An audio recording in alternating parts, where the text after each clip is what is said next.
పాస్ట్‌లో చాలా రివ్యూస్‌కి నేను చెప్పాను. స్టోరీ లైన్ ఎంత ఔట్‌డేటెడ్ అయినా సరే, ది వే ఆఫ్ ఎగ్జిక్యూషన్ బాగుండాలి అండ్ పెర్ఫార్మెన్స్ బాగుంటే ఎటువంటి మూవీనైనా మనం ఎంకరేజ్ చేస్తాం. ఇక్కడ అదే రిపీట్ అయింది. బాగుంది మూవీ. నాకైతే బాగా నచ్చింది. ఇంకా రివ్యూలోకి వెళ్ళే ముందు చిన్న రిక్వెస్ట్, మన ఛానల్ 1K సబ్స్క్రైబర్కి చాలా దగ్గరలో ఉంది. మీరు తలుచుకుంటే ఖచ్చితంగా నేను అది అచీవ్ అవ్వగలను. Please do subscribe to my channel. Thank you for watching.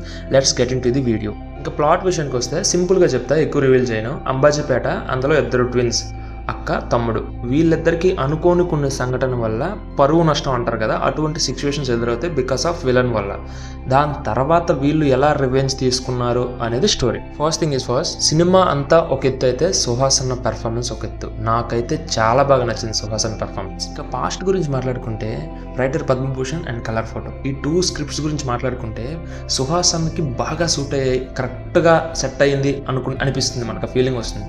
At the same time అదే మ్యాజిక్ రిపీట్ అయింది. అంటే ఈ స్టోరీ లైన్కి సుహాసన్ కరెక్ట్గా సెట్ అయ్యాడు అన్న ఫీలింగ్తో మనం బయటకు వస్తాం మూవీ కంప్లీట్ అయిన తర్వాత. And coming to the technicalities, camera work and cinematography is very good. And BGM బాగుంది, బట్ సాంగ్స్ బాగాలేవు. ఒక్క సాంగ్ బాగుంది, మిగిలిన సాంగ్స్ బాగాలేవు. నాకు ఇంకొక విషయం నేను గమనించాను, ఈ మధ్యకాలంలో వస్తున్న సినిమాస్లో అన్వాంటెడ్ సీన్స్ కానీ అన్వాంటెడ్ క్యారెక్టర్స్ కానీ పెట్టడం లేదు. అంటే అవసరమైనంత వరకు పడుతున్నారు అండ్ పెట్టిన క్యారెక్టర్స్ని ప్రాపర్గా యూజ్ చేసుకుంటున్నారు. లైక్ మంగళవారం, హనుమాన్, ఇలా. ఇక్కడ సేమ్ అదే రిపీట్ అయింది. ఎక్కడ అవసరమైన సీన్స్ కానీ అనవసరమైన క్యారెక్టర్స్ కానీ ఎక్కడ ఉండవు.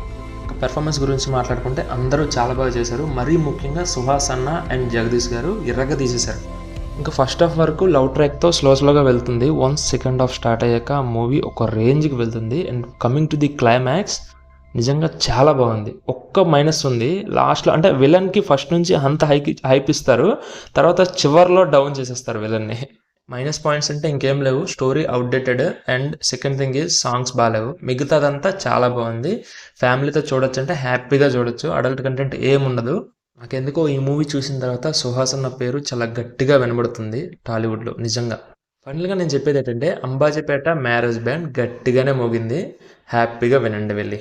And that's it for the review of Ambajipeta Marriage Band. Please do subscribe to my channel if you like my content. Thank you. Bye bye.